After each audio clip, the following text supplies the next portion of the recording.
All right, we're back for our 14-day recap of our 100 putts for 30 days.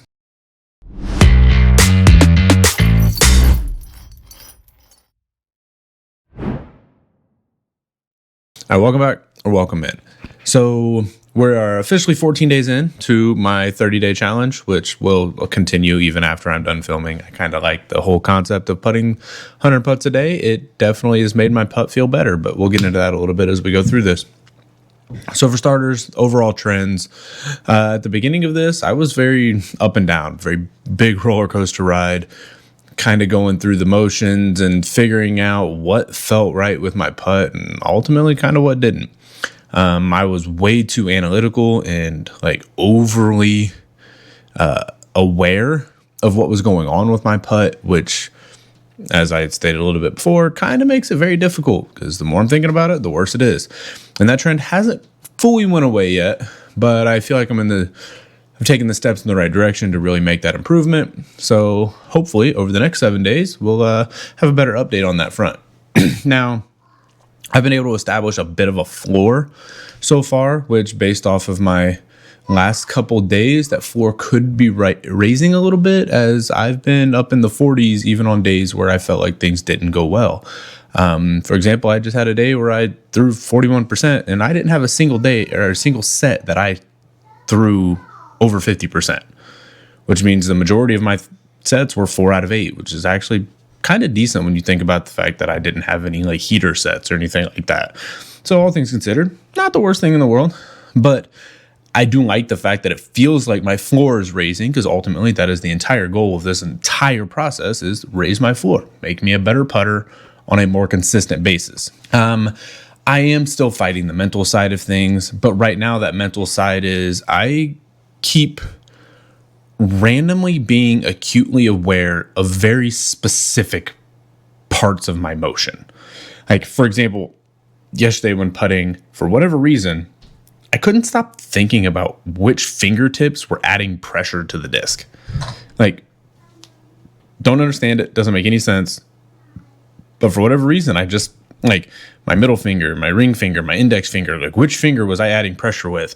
And every single time I did that, it would cause me to pull a putt right. And it was just, I'd have to get a full reset, try to clear my mind and just stop thinking about it. So I'm still working on that initial cue to really tighten that up, but I'm not there yet. That being said, I am feeling very comfortable with my putt right now. I think I'm at a point where I've established that if the putt is a little off. Hi. Hi, Hanson. That's my mic. You want to say hi? Hi. So I think I've established that, like, with my putt, right now, my putt is fine. Wow. Whoa. It's not fun. Yeah, can I have that back now? It's fine. I see. You see, but can I have it back? No. What do you mean, no? I Dámelo. see. Dámelo. Nah. Bravo. Give it back. You want to sit with me and you can hold it? All right, come here. Punk. Compromising with the child. 2-year-olds, they win everything. I gotta help you hold it though, okay? So we keep it in a good place, all right? No, not that part, you crazy. Stop it. It's down here. No, down here, you gotta get down. All right, there we go. Okay, so as I was saying before I was so cutely interrupted, right now I'm feeling like my putt is actually in a really good spot, and I don't think I have to tinker with my putting motion anymore. It's just getting confident and consistent with making that motion every time, and to stop being aware of what is happening within the motion. Like right now, I understand that if my putt misses, it's probably something I did, not something that was wrong with my putt itself, which I think is a really big milestone in this whole process, because that is something I have not had so far throughout my first year of playing, which I do plan on making a video about my first year, but we'll get into that later. The putt for the first time feels like it's not the problem. I'm the problem, which leads to me being harder on myself, because if I have a bad set, I know it's my fault. So that's a bit difficult. But all things considered, now I'm just trying to get to the point where I can make this motion repeatable every single time without having to think about it. So I've made a couple little adjustments here and there. I will talk about those in the next recap, as they'll fall more in line with that one anyway. So that's where I'm at right now through 14 days of the challenge. Let me know if you guys think I've made any improvements on your end. I know with the fast forwarded video that it's very difficult to tell.